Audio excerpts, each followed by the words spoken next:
Hi and welcome to this session on healthy relationships and consent. Over the next 15 minutes, you'll learn about how to recognise what makes a healthy relationship, understand what consent really means, and know where to find support if you ever need it. The key message within this presentation is about building knowledge and skills to navigate relationships safely and respectfully. By the end of this session, you'll be able to spot the difference between healthy and unhealthy relationship patterns, understand what genuine consent looks like and why it matters, recognise behaviours that may be concerning or unsafe, and know where to find support if you or someone you know needs help. Keep these goals in mind as you work through the activities. Everybody has fundamental rights in relationships. These cannot be taken away. As you read through them, ask yourself, which of these rights stands out most to me? Pick one and write it down. You might even use it as a personal affirmation to remind you of your worth. Here are some examples of behaviours. Decide which one is green flag, healthy, or red flag, unhealthy. Think carefully before checking the explanation. Some may seem okay at first, but on closer look they may be controlling or manipulative. Note your answers down and compare them with the explanations provided on the slides.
Healthy relationships are built on trust, respect, safety, authenticity, and social connection. Unhealthy relationships involve jealousy, control, fear, identity loss, and isolation. Write down one healthy behaviour you want to encourage in your own relationships, if you have one, and one unhealthy behaviour you would not accept. Relationships don't always start unhealthy. Many begin with a honeymoon period. But in abusive relationships, this honeymoon can be part of a cycle. Tension builds, an incident happens, then apologies and grand gestures draw the person back in. Leaving can be difficult because of fear, isolation, emotional attachment, and hope for change. Why do you think this cycle makes it so hard for people to walk away? Write down some thoughts. Recognizing power and control in relationships is important. Unhealthy relationships often involve tactics that give one partner control. Isolation, control over digital devices, intimidation, emotional manipulation, social pressure. These behaviours can sometimes look like care and affection. For example, being told, "I only check your phone because I love you," but in reality, it's about control. Can you think of an example where care might actually be control?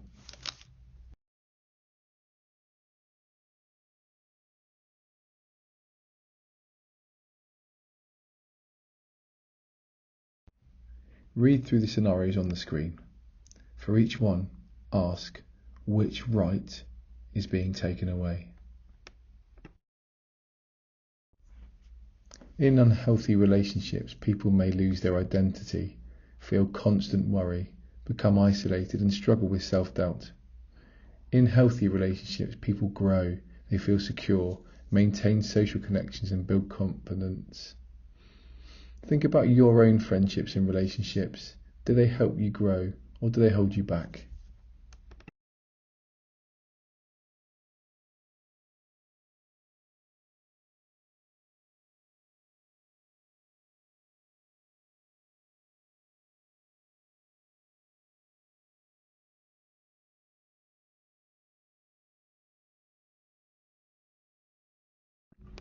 Okay, let's move on and talk about consent. What does it look or sound like when someone isn't consenting? What about when they are? And most importantly, how do you know when to stop? These are all really important questions, especially as people can say yes and no in lots of different ways. But getting consent shouldn't be confusing. It's actually super simple if you know which of the 3 actions, pause, play, stop, to take, and when. So let's start with pause, if you are unclear what your partner is communicating. Before any sexual activity, you should first make sure you've got your partner's consent. You should always ask permission whenever you want to change the type or level of sexual activity. Consent to a kiss isn't consent for anything else. Consent can be spoken and given aloud, verbally, or through physical actions and sounds made by you or your partner, non-verbal. There are times when it's important to pause so that you can read your partner's body language, listen to the words they're using, talk about whether this is what you both want, decide together if it's time to stop or play, and ask each other if what you're doing feels good. So that's pause. So let's look at play. Before you go ahead and play, you need to be clear that both you and your partner have given consent. You can make this easier all round by learning how to spot the signs that show your partner wants something as much as you do. Pay close attention to your partner's body language, non-verbal signs. Are they looking at you, smiling and nodding, appearing relaxed and happy, making enthusiastic sounds or noises, responding to you with their body, directing your hands where to touch them, kissing and touching you back? Listen out for what your partner is saying, how they are saying it. Verbal signs. I like it. That feels good. Do that again. Can we try? Are all positive verbal indicators. These signs are clear that show you that your partner is happy with what is happening in the moment and has given their consent. Let's look at stop. When you're making out, things can move very quickly. What might start out as a quick fumble can soon lead to full-blown sex in no time at all. This is why it's so important that you're able to pick up on the signs that mean it's time to stop. Watch your partner's body language. Again, non-verbal signs. Are they being still, silent or turning away?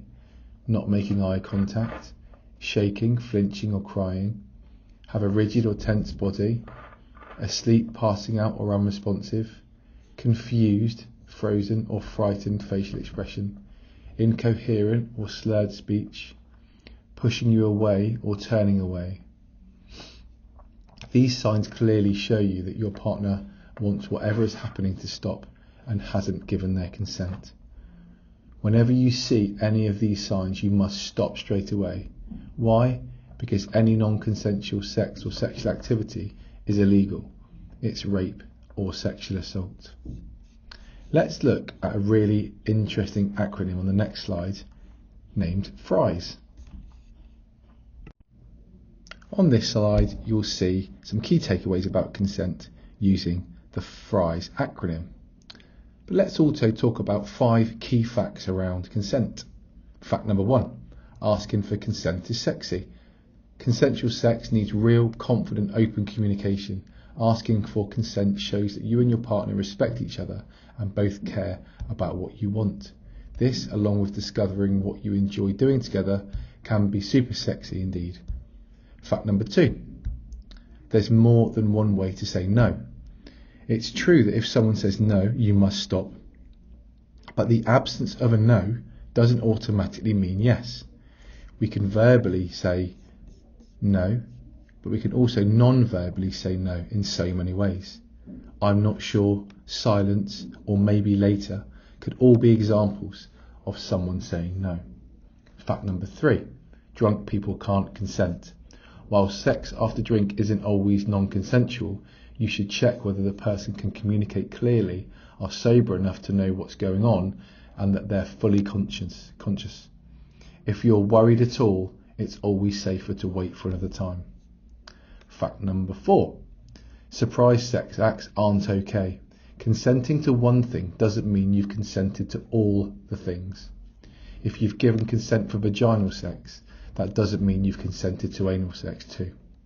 Surprise sex acts are never okay. Plus, how can someone consent to something they know nothing about? Fact number 3, consent is an ongoing conversation. Whether it's your first time, 5th time, or 500th time having sex, you must always make sure you get consent every single time. Consent is making sure someone is okay with what you want to do before you do it, as well as continuing to check in while you're doing it.